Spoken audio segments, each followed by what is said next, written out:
Levítico 10, de 1 a 3. Nadab e Abiú, filhos de Arão, tomaram cada um o seu incensário e puseram neles fogo, e sobre este incenso, e trouxeram fogo estranho perante a face do Senhor, o que lhes não ordenara. Então saiu fogo de diante do Senhor e os consumiu. Morreram perante o Senhor. E falou Moisés a Arão: isso é o que o Senhor disse: mostrarei a minha santidade naqueles que se cheguem a mim, e serei glorificado diante de todo o povo. Porém Arão se calou. Vamos orar?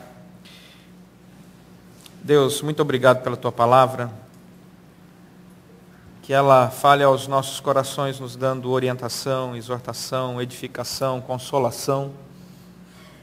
E assim, ó Deus, possamos crescer no conhecimento da tua graça, adorar ao Senhor no nosso dia a dia, glorificá-lo, ó Deus, com as nossas atitudes, palavras e pensamentos, sermos luz no mundo em trevas, sermos sal num mundo sem valores. Oramos pedindo a tua bênção sobre todos nós, em nome de Jesus Cristo. Amém. Não sei se já aconteceu com você, mas uma das coisas mais desagradáveis na vida é cometer uma gafe. Eu não tenho a menor ideia do que é isso, mas eu fiz uma pesquisa. Eu me lembro que uma vez eu cometi uma que essa eu não me esqueço. Eu cheguei numa festa de aniversário de uma criança pequena, assim. Falei, cadê o aniversariante? Estava uma festa muito agitada e tal, e o aniversariante estava com seus amigos lá, e eu cheguei e dei um abraço nele, só que ele estava jogando videogame, e ele perdeu o jogo. Na hora que eu abracei, ele perdeu o jogo, ele olhou para mim e falou assim: ô pastor, estamos jogando um campeonato, e o senhor me atravessa aqui? Menininho assim.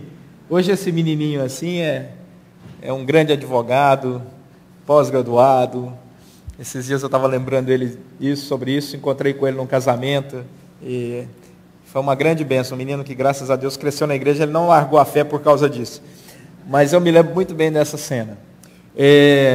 Eu queria jogar ali no Data Show algumas gafes históricas recentes, para que os irmãos pudessem compartilhar aqui esse nosso tempo de prazer do erro alheio. O presidente Obama, visitando a rainha da Inglaterra, quando começou a tocar o hino, ele continuou falando e pegou e pediu um brinde para a rainha. A rainha deu uma olhadinha para ele assim, manteve as mãos cruzadas, olhou para a orquestra que estava começando a tocar o hino e ele ficou com o copo no ar. O presidente dos Estados Unidos. Então, se ele erra, eu acho que a gente pode errar também.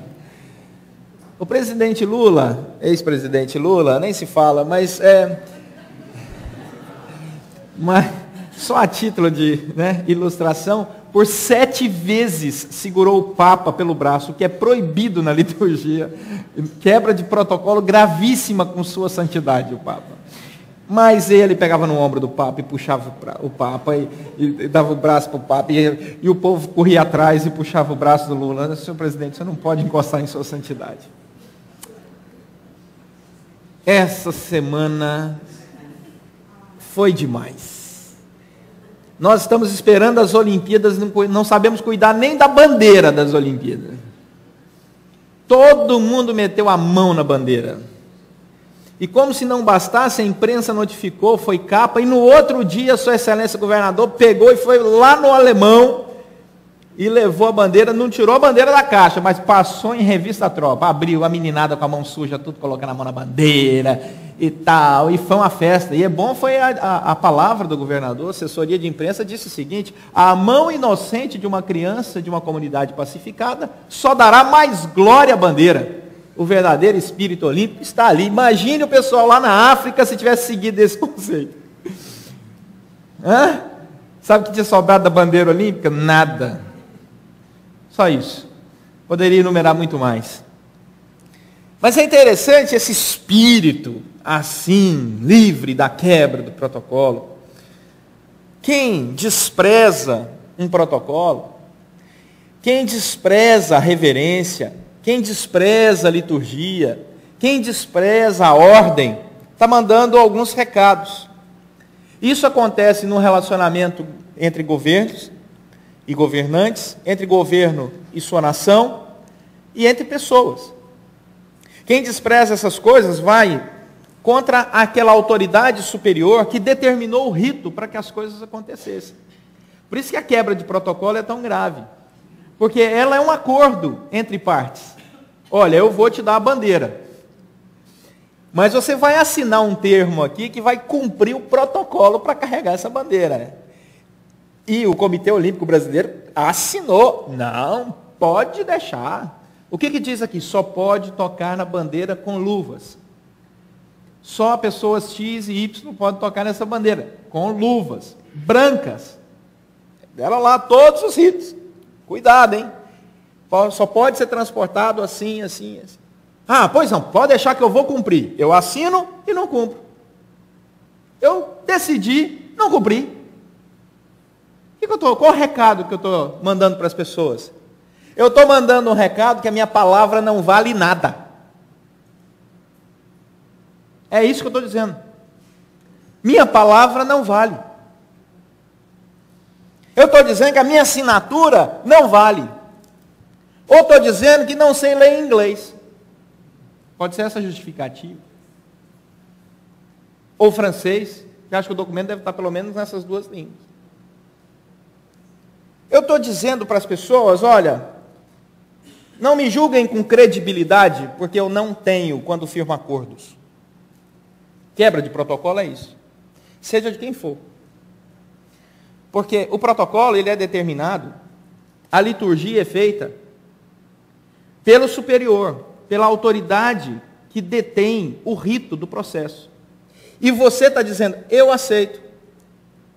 Nós temos um ministro do Supremo Tribunal Federal que tem um problema gravíssimo de coluna. Eu acho que ele gostaria de ir quem sabe, de jogging para o Supremo Tribunal, seria muito mais confortável. Não, mas ele tem que pôr terno, tem que pôr toga e tem que ficar sentado lá. Meu querido, se você não dá conta, peça aposentadoria, mas daqui a aqui esse é o rito. E ele vai, e ele cumpre. E você já viu que de vez em quando ele está em pé lá, do lado da cadeira, e ele sofre. Ele não está brincando não, dói mesmo. Mas ele não quebra, porque ele sabe o valor das leis, e ele as tem que defender. Então, quando nós olhamos para essa relação dentro da sociedade, nós percebemos que nada justifica a quebra de acordos firmados com plena consciência. Nada justifica. Quando você se casa, você cumpre um protocolo. Você chega diante do juiz, você depois chega diante da autoridade religiosa, e você diz, eu prometo diante de Deus, dos homens, da minha família, ser fiel a essa pessoa, estar com ela na alegria e na tristeza, na saúde e na doença, na prosperidade e na adversidade, até que a morte assim nos separe. Ponto final, está aí o protocolo. Aí se pode conversar bastante sobre quando uma das partes não cumpre o acordo. E a Bíblia tem um precedente para isso. Ela diz que quando uma das partes não cumpre o protocolo, aí a gente cabe a discussão sobre a continuidade ou não desse acordo. E aí você, graças a Deus, que nesse caso, percebemos aí que existia lá no contrato uma letra miúda, mas que todos estavam conscientes quando assinaram. Então, existem coisas que podem ser discutidas, existem coisas que não podem ser discutidas. Existem protocolos que podem ser discutidos e outros não, mas eles devem ser discutidos à luz do acordo entre as partes. Por que estamos falando isso? Porque ninguém vive sem leis. Você pode até discordar da lei, mas ninguém vive sem lei.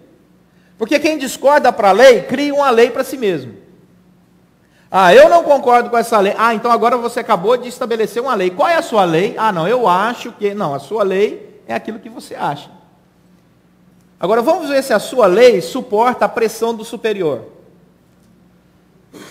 Daí entramos no texto. Olha o capítulo 9 de Levítico. Não fecha a Bíblia, né? Lembre-se que aqui a Bíblia tem que manter aberta, porque nós vamos lá toda hora. Levítico 9. Arão oferece sacrifícios por si e pelo povo. E o texto vai dizer que no 8º dia chamou Moisés e Arão, seus filhos. Nadab e Abiú são filhos de Arão. E aos anciãos de Israel, e disse a Arão: toma um bezerro para oferta pelo pecado, um carneiro para o holocausto, ambos sem defeito, traze-os perante o Senhor. Depois dirás aos filhos de Israel: tomai um bode para oferta pelo pecado, um bezerro e um cordeiro, ambos de 1 ano, sem defeito, como holocausto. E um boi e um carneiro com oferta pacífica para sacrificar perante o Senhor, oferta de manjares amassada com azeite, porquanto hoje o Senhor vos aparecerá. Então trouxeram o que ordenara Moisés diante da tenda da congregação, e chegou-se toda a congregação e se pôs perante o Senhor. Disse Moisés: esta coisa que o Senhor ordenou fareis, e a glória do Senhor vos aparecerá. Depois disse Moisés a Arão: chega-te ao altar, faz a tua oferta pelo pecado, teu holocausto, faz expiação por ti e pelo povo. Depois faz a oferta do povo e a expiação por ele, como ordenou o Senhor. Chegou-se, pois, Arão ao altar, imolou o bezerro da oferta pelo pecado que era por si mesmo. Os filhos de Arão trouxeram-lhe o sangue, ele molhou o dedo no sangue, pôs sobre os chifres do altar, e o resto do sangue derramou à base do altar. A gordura, os rins, o redonho do fígado, da oferta pelo pecado, queimou sobre o altar, como o Senhor ordenara a Moisés. Porém a carne, o couro, queimou fora do arraial. E aí o texto vai descrevendo passo a passo, detalhe a detalhe, o que tinha que ser feito, até com cada parte do animal. E Arão cumpre aquilo que Moisés tinha dito, que era a lei do Senhor para se cumprir. Aí o que acontece? Entramos no capítulo 10. E quando entramos no capítulo 10, os filhos de Arão, mesmo tendo visto o pai, mesmo tendo recebido a mesma instrução do pai, tendo visto o exemplo do pai, tendo ouvido as instruções de Moisés, os filhos de Arão resolvem fazer diferente. Vamos quebrar esse protocolo. Vamos quebrar esse protocolo. Vamos largar esse negócio para lá. E esse foi o erro de Nadab e Abiú. Primeiro, porque eles desprezaram a autoridade do seu pai, de Arão. Porque lá em Êxodo capítulo 30, versículo 7 ao versículo 10, diz que só o sacerdote escolhido por Deus poderia fazer qualquer tipo de oferta. Mas eles acharam que eles podiam romper com isso. A Bíblia vai dizer que era de autoridade exclusiva do sacerdote a consagração ali naquele momento na presença do Senhor. Mas Nadab e Abiú falaram o seguinte: não, esse negócio de sacerdote está muito, nós somos da família também, está muito ultrapassado. Vamos entrar e vamos fazer o que a gente quer fazer.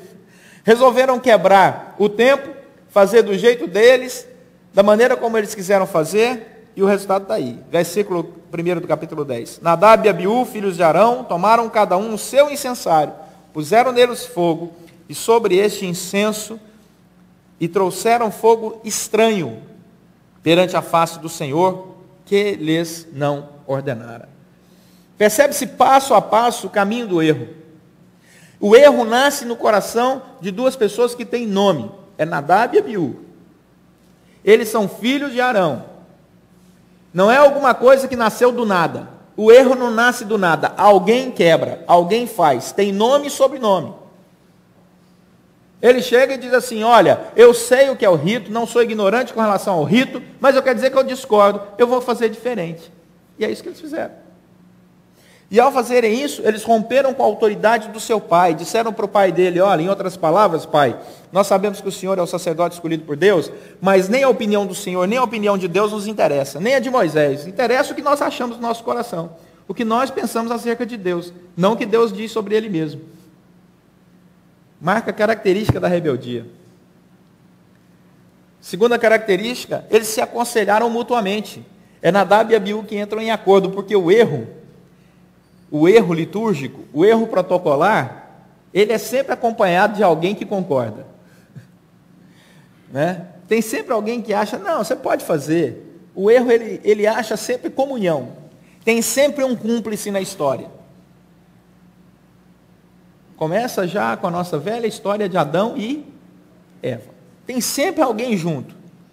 Perceba, parece que há uma facilidade na comunhão do erro.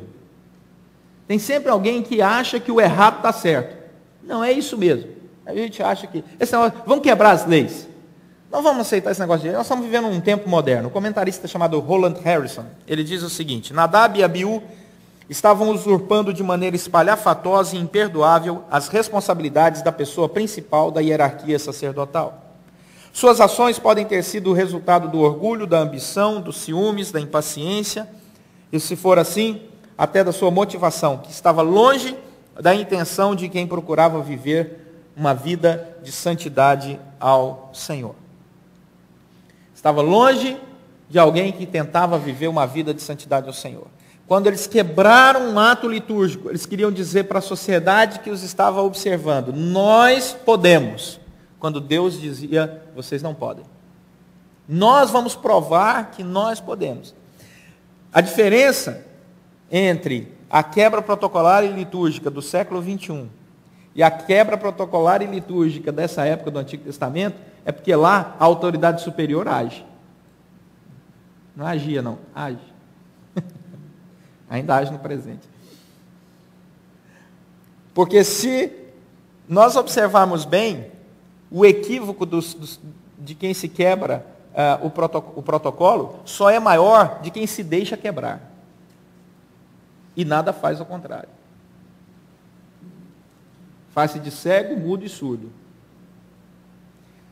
Então nós olhamos para o texto e percebemos que havia alguma intenção por detrás de Nadab e Abiú, mas havia também alguma coisa que estava conduzindo eles a erro. Warren Wiersbe, um comentarista, vai dizer que os dois provavelmente estavam bêbados, por causa do verso 9, lá do capítulo 10. Quando o Senhor, depois de repreender os dois, ou seja, matá-los, chama a Arão e diz para ele: vinho, versículo 9, ou bebida forte, tu e teus filhos não bebereis quando entrardes na tenda da congregação, para que não morrais. Então os comentaristas concordam que provavelmente, como eles estavam sob a influência do álcool, bêbados, na hora do sacrifício, cometeram esse erro fatal. E o Senhor diz assim: quando você entrar na tenda da congregação, não esteja sob bebida forte, porque isso não é aceitável diante do Senhor.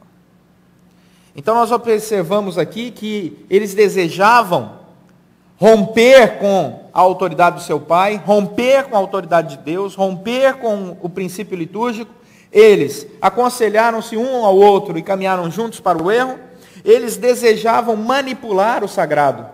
É interessante isso, porque você olha aí e diz que cada um levou o seu incensário.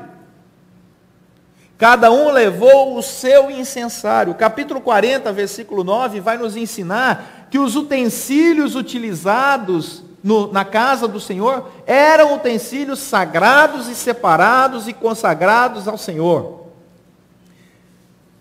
Há muito tempo atrás, lá em São Paulo, alguns anos atrás, 3, 4 anos atrás, tivemos uma exposição que a Embaixada de Israel trouxe alguns utensílios encontrados da época neotestamentária e veterotestamentária, e estavam expostos lá em São Paulo. E não sei se os irmãos se lembram que eu fui lá ver essa exposição, acho que alguns aqui também foram. Foi uma exposição maravilhosa, e lá tinha uns utensílios que eram usados no templo, e eles encontraram, então ficou aquela discussão se era ou não era, até que, aquecendo uma das vasilhas, eles perceberam, daquelas vasilhas de barro, eles perceberam que havia algo escrito na vasilha, e quando eles olharam, limparam, estava escrito lá, Gadosh, ou seja, santo, utensílio reservado para o Senhor, para o uso exclusivo da adoração a Deus.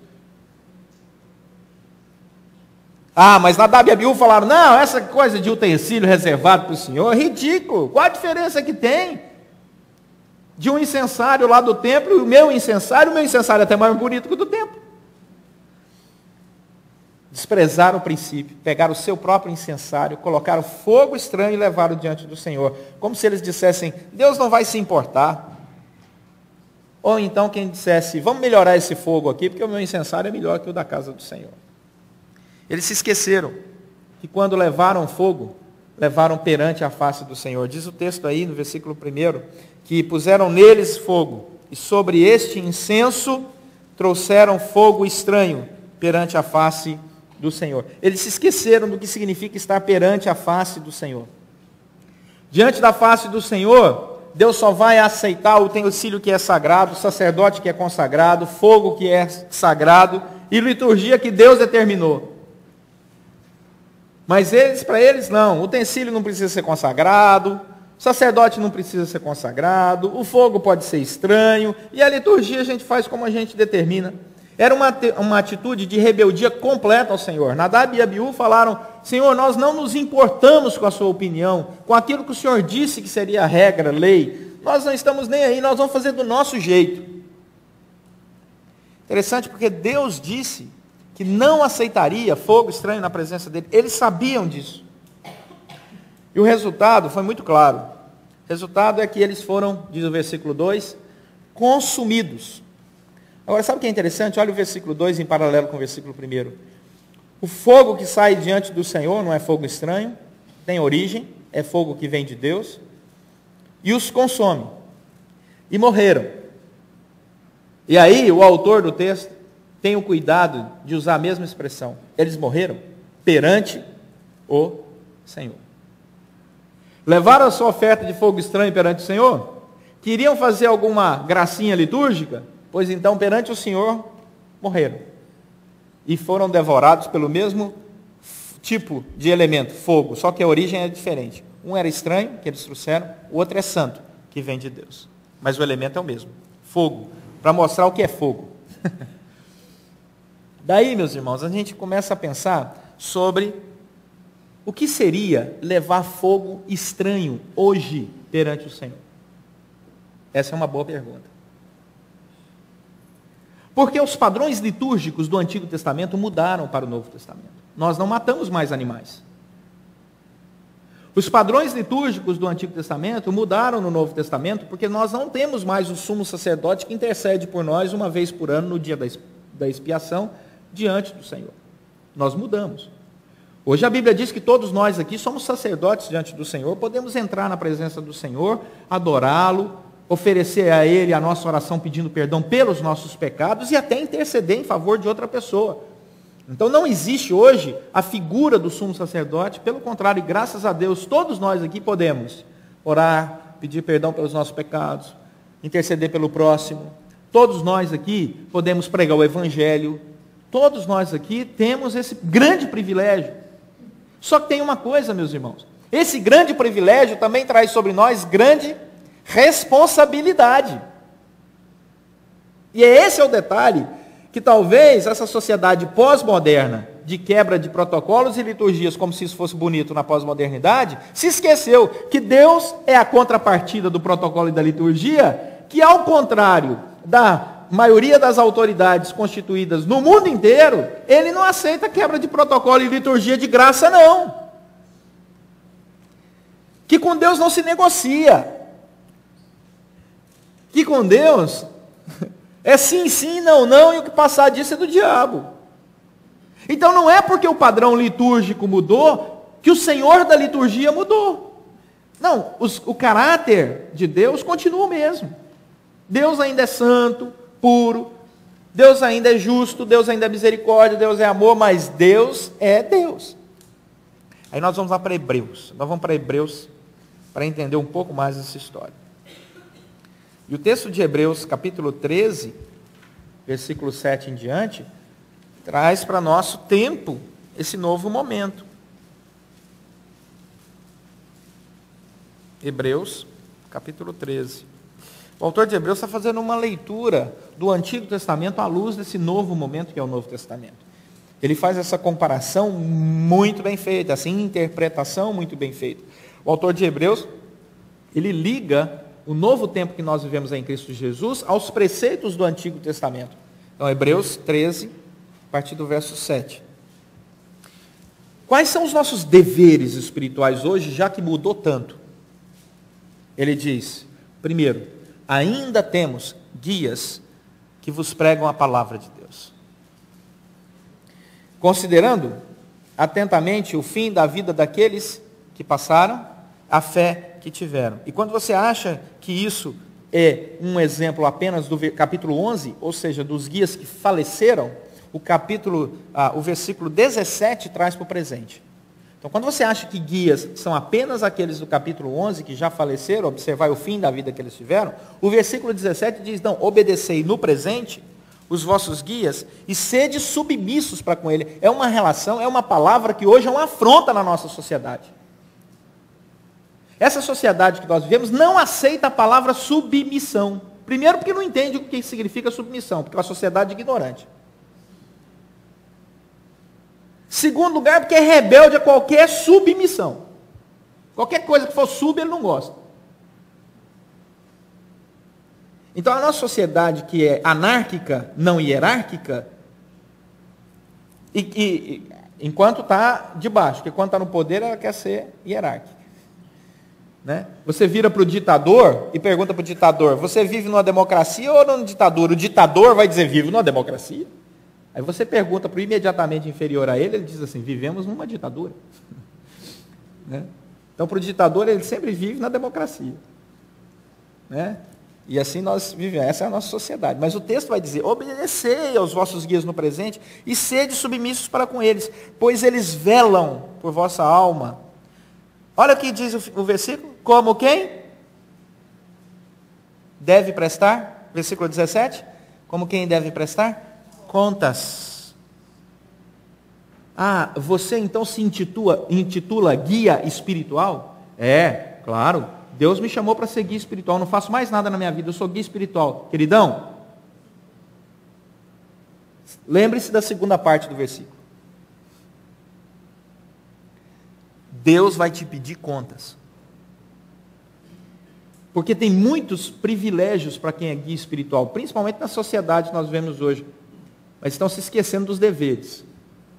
E de quem vão ter que prestar contas? Tiago, capítulo 3, versículo 1, diz assim, você está querendo ser mestre da palavra? Ai dos mestres, porque deles será cobrado maior juízo. Quando você vê o nível de responsabilidade, o grau de responsabilidade que Deus coloca sob liderança no Novo Testamento, você só é líder porque Deus assim deseja. Porque eu vou dizer para você, qualquer líder consciente sabe muito bem que seria muito mais confortável ser membro do que ser líder. Quem deseja ser líder é porque provavelmente não entendeu ainda a seriedade da liderança nesse nosso tempo. Agora, quem deseja ser líder, mesmo entendendo a seriedade, é porque foi chamado mesmo. Por isso que Timóteo vai dizer que como é bom você ter na liderança alguém que almeja ser líder, porque ele sabe, ele entende, porque ali o sentido da palavra é esse, ele sabe, ele entende que a liderança não tem só privilégios, não, tem grandes responsabilidades. Mas a partir do momento em que nós temos, se tem algo que o Novo Testamento está dizendo para a gente, à luz do Antigo Testamento, é cuidado, gente, liderança é coisa séria. Eu, pastor Leonardo, estou sujeito à autoridade espiritual e eu as respeito. Nós temos autoridade espiritual sobre nossas vidas que nos ensinam a palavra e nós temos que respeitar. Esse é um princípio. Esse é um princípio bíblico que não pode ser quebrado. Porque quando nós quebramos, nós não estamos quebrando leis humanas ou leis eclesiásticas. Estamos quebrando leis divinas. E lembre-se, ao contrário do que temos visto usualmente, quando a quebra de protocolo, aquele que é superior não se sente ofendido ou não faz nada, por uma série de razões políticas, ao contrário disso, com o Senhor, ele continua agindo e mandando punição em cima, e mandando punição em cima, e mandando punição em cima. E tem muita gente levando fogo estranho, tomando chamuscada, e acha que a chamuscada vem como algo do mundo. Não, pode ser disciplina de Deus. Cuidado com a chamuscada, porque uma hora ela vem para queimar de uma vez. Deus com a sua graça manda o primeiro aviso, manda o segundo, uma hora ele queima. Então, Deus ainda é Deus, e nós ainda somos o que somos. Não podemos nos comparar a Deus. A Bíblia diz, eu não sou teu igual. Deus diz assim, claramente, eu não sou teu igual. Então, a igreja, nós, pedras vivas assentadas sobre umas sobre as outras, precisamos tomar cuidado para não levar fogo estranho diante do Senhor. O que seria levar fogo estranho? Desprezar que existem autoridades, guias espirituais na vida de cada um de nós. E não existe uma suprema autoridade, não. Todo mundo está submisso a alguma autoridade. Pastor está submisso a alguma autoridade, presidente de concílio está submisso a alguma autoridade, presidente de concílio superior está submisso a alguma autoridade. Nem tem ninguém que é papa, só na igreja católica. A igreja evangélica, não. Mesmo os que são donos de suas próprias denominações, ainda assim eles estão debaixo da autoridade espiritual. E precisam tomar muito cuidado com isso. E um dos maiores erros na vida eclesiástica é você estar numa igreja que não está ligada a ninguém. Cuidado com isso. Estou falando isso porque temos muitos irmãos na internet nos ouvindo, que nos ouvem durante a semana toda, e já fica o recado. Quando é que nós, no século 21, cometemos o mesmo equívoco de Nadab e Abiú? Quando nós queremos romper os princípios litúrgicos de Deus. Ainda agora, no século 21, existe um culto, que o Novo Testamento chama de culto. Culto obedece os princípios litúrgicos que Deus determina. Então, como é que é um culto na visão de Deus no Novo Testamento? No Antigo Testamento eu estou vendo aqui, mas como é que é um princípio de culto no Novo Testamento? Olhe para Jesus Cristo. Como é que Jesus Cristo se comportava? Ia à sinagoga, sentava a hora que tinha que sentar, levantava a hora que tinha que levantar, obedecia a liturgia, abria a palavra, lia a palavra, expunha a palavra. Se Jesus Cristo cumpriu esse princípio litúrgico, por que que algumas pessoas não querem cumprir princípios litúrgicos no século 21? Ah, porque não é moderno? Vai reclamar com o chefe. Vai reclamar com o chefe. Não, eu acho que esse negócio de culto, vamos mudar o nome culto. Vamos fazer ajuntamento. Vamos mudar o nome de culto. Vamos fazer, em vez de culto, palestra. Aqui nessa manhã, estamos aqui nessa palestra. Não, culto é culto, palestra é palestra. Palestra é lá fora, nas empresas, nas universidades, até nos encontros de igreja, mas domingo, o povo de Deus se reuniu, é culto, tem princípio litúrgico, tem palavra pregada, tem sacerdote, tem consagração de dízimos e ofertas, e vá ver a opinião de Jesus Cristo sobre dízimos e ofertas. Vá ver se mudou do Antigo Testamento para o Novo Testamento. Porque mudou. No Antigo Testamento era 10%. No Novo Testamento abre esse. No Novo Testamento vai, vende tudo o que tem, dá aos pobres e segue. No Novo Testamento entrou uma senhora no templo e ela não tinha muitos recursos financeiros, mas ela foi lá, pegou tudo o que tinha e consagrou ao Senhor. E o Senhor Jesus falou assim: quem é que saiu justificado? O rico que deu uma boa oferta, mas que deu do que lhe sobrava? Pergunta de Jesus Cristo. Ou essa mulher que veio aqui e deu tudo o que tinha? Princípios. Mas que nós hoje adequamos. Não é que você tem que dar o seu tudo. Porque Jesus mesmo explicou.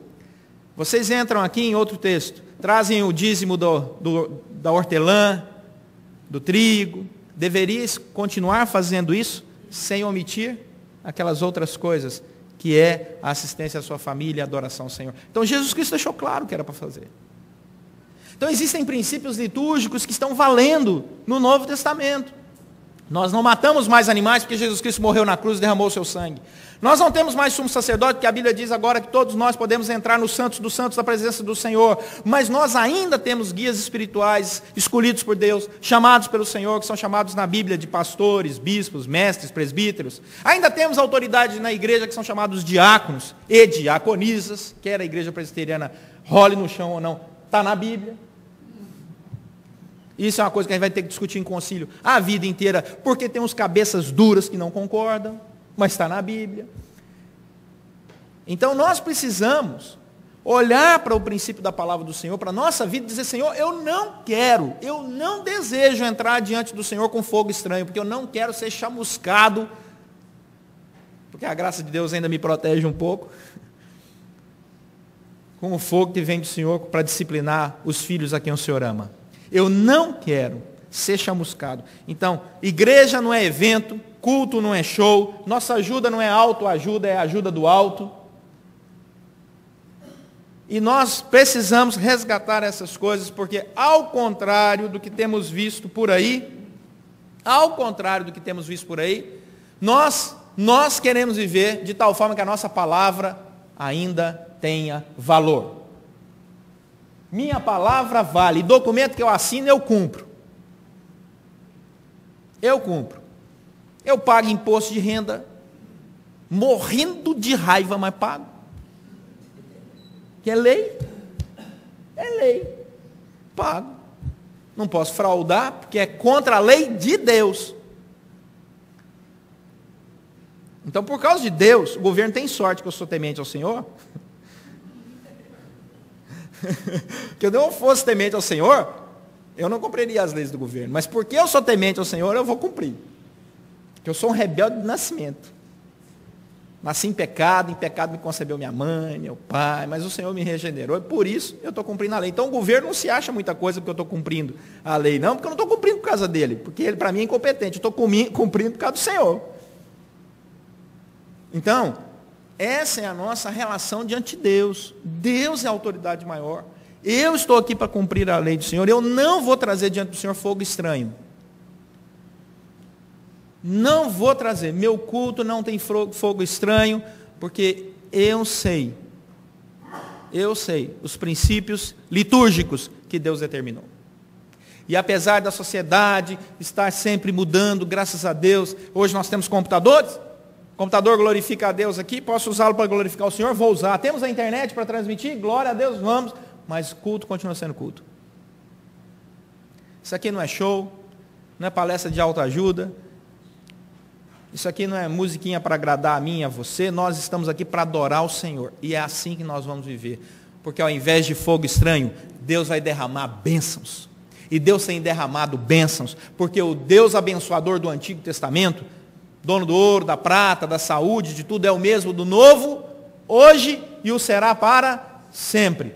E existe o outro lado da moeda, que quando nós o obedecemos, quando nós respeitamos os seus princípios, quando nós nos curvamos diante do seu senhorio, quando nós dizemos assim, Senhor, eu te amo, não é por legalismo não, é por amor, porque eu sinto o teu amor para comigo, eu estou aqui, Senhor, não é para cumprir uma lei divina, não, eu estou aqui porque eu te amo. Aí a bênção do Senhor é derramada sobre nós, Ele abre as janelas dos céus, diz a Bíblia, e derrama bênçãos sem medidas. Bênçãos sem medidas, bênçãos copiosas. E aí nós experimentamos a paz que excede todo entendimento, porque eu honro a Deus, eu sei que Ele é a autoridade superior sobre a minha vida. Eu digo assim, Senhor, muito obrigado, porque o Senhor é um Deus abençoador, e esse teu protocolo litúrgico de relacionamento é um ato respeitoso do Senhor para comigo e na minha relação contigo. Porque quem estabelece protocolos, meus irmãos, não é para encher a paciência do outro, não, é para proteger. Proteger. Quando se toca um hino e todos têm que ficar calados, a rainha está dizendo para o presidente Obama, presidente, é porque nós estamos aqui a serviço de uma nação, e o hino representa uma nação, então vamos ficar quietinhos. Quando o Vaticano diz assim, não se toca em sua santidade, é porque ele é uma autoridade eclesiástica que está representando ali, na confissão deles, ao Senhor. Então nós temos um respeito acima dos reis, porque na tradição católica, é bom lembrar, que quem coroava rei era o Papa. Eu sou protestante, mas eu respeito. Eu devo respeitar a religião do outro para ele respeitar a minha. Mesmo que eu discorde de princípios dele, mas eu os respeito. Existem princípios litúrgicos. E outro detalhe, o Papa é chefe de Estado. É bom lembrar disso. Quando ele visita o Brasil e o Brasil paga milhões de gastos na vinda do Papa, e o Brasil é Estado laico, vocês sabiam disso? Apesar de, na cerimônia de encerramento das Olimpíadas, aparecer Iemanjá, mas o Brasil é laico.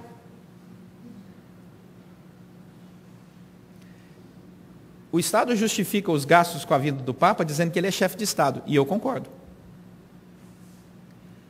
Mas quando o nosso Brasil assina um documento no Comitê Olímpico Internacional dizendo nós vamos respeitar a bandeira e não vamos colocar mãozinha na bandeirinha, e vamos cuidar dela porque é um símbolo olímpico, que une as nações e os povos, tem que cumprir, quer goste ou não, tem que cumprir. E quando nós nos tornamos membros de uma igreja, quer goste ou não, cumpra. E quando eu sou pastor da igreja presbiteriana, quer eu goste ou não, tenho que cumprir. Senão, nós quebramos princípios dos quais nós mesmos estabelecemos como princípios para nós. E aí a nossa palavra não vale. Isso é sério. Porque se eu não respeito a autoridade superior, por que meu filho vai ter que me respeitar como autoridade superior sobre a vida dele? Então, a Bíblia diz, não traga fogo estranho na presença do Senhor. Nós temos esse compromisso no nosso coração. Não vou trazer. Porque o fogo estranho recebe a punição.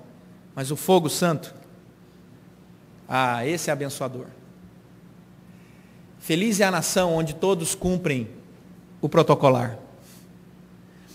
Quais são as nações que nós admiramos, meus irmãos? No mundo? Aquelas em que todo mundo cumpre a sua parte no combinado. Todo mundo. Então nós precisamos dar exemplo a partir da nossa própria vida. Não é por puro legalismo, não, porque isso é pecado, mas é por amor. Então, eu sou fiel por amor. Fiel a Deus porque eu amo a Deus.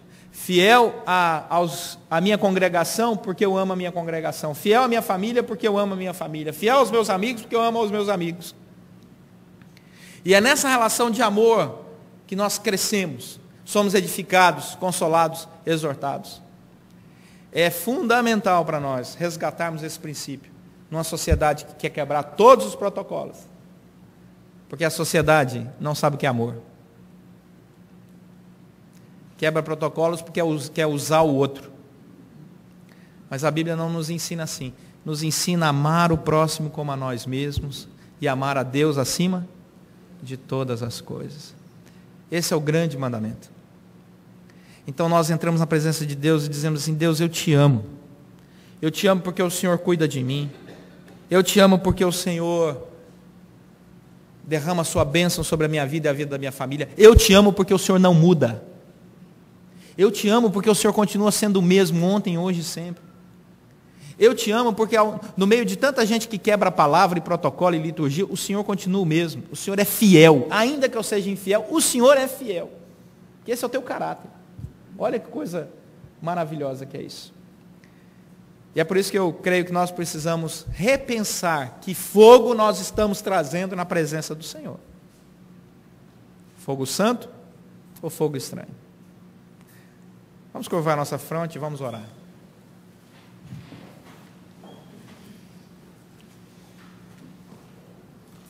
Esse relacionamento é de amor. Não é legalismo vazio.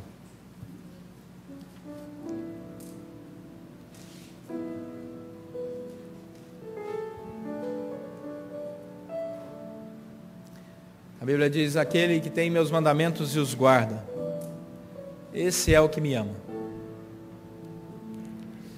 E se você ama a Deus, você vai guardar os mandamentos do Senhor.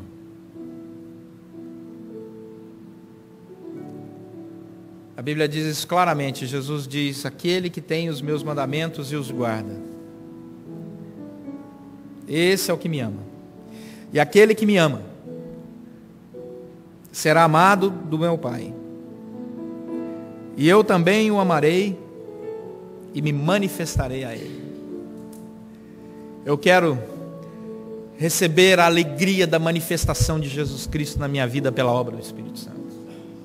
Eu não quero uma espiritualidade ideológica, vazia de experiências espirituais, do toque do Espírito Santo que me quebranta e me faz chorar na presença dEle, e sentir o lavar regenerador do Espírito Santo, e o dom do Espírito Santo vindo com alegria sobre a minha vida e me potencializando a servi-lo. É isso que eu quero servir. O resultado de quem apresenta fogo santo na presença do Senhor é isso, é amor, é comunhão, é guardar os mandamentos do Senhor sem ser rebelde a eles. Porque se a sociedade não sabe o que é protocolo e liturgia, eu sei. E eu obedeço. Porque não estou tratando com homem algum. mas estou falando com Deus Todo-Poderoso, Criador dos céus e da terra. Faça um compromisso aí com Deus, na sua intimidade, no seu coração. É uma relação sua com o Senhor. Você pode entrar na presença de Deus. O véu rasgou, de alto a baixo, no Santo dos Santos. Entra lá na presença de Deus e diz para Ele o que você quer dizer. Peça perdão pelos momentos em que você quebrou aquilo que era princípio para a sua vida. E faça um compromisso com Deus. Fala, Deus, eu vou cumprir tua palavra. Eu vou guardar os teus mandamentos porque eu te amo. E eu sei que amando o Senhor, capacitado pelo teu Santo Espírito, eu receberei manifestações muito especiais, carinhosas e amorosas do Senhor. E a espiritualidade fará todo sentido na minha vida.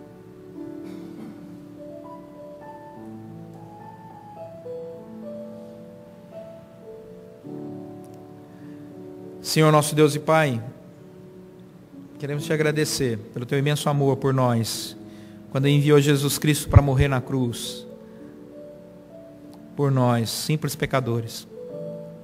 E a morte de Jesus Cristo nos possibilita entrar na tua presença agora em oração. Não precisamos mais, ó Deus, de sacerdotes, animais mortos, sangue aspergido. Nós podemos simplesmente fechar os nossos olhos e falar contigo, e o Senhor nos ouve, responde e se manifesta. Recebe o nosso fogo que não é estranho na tua presença.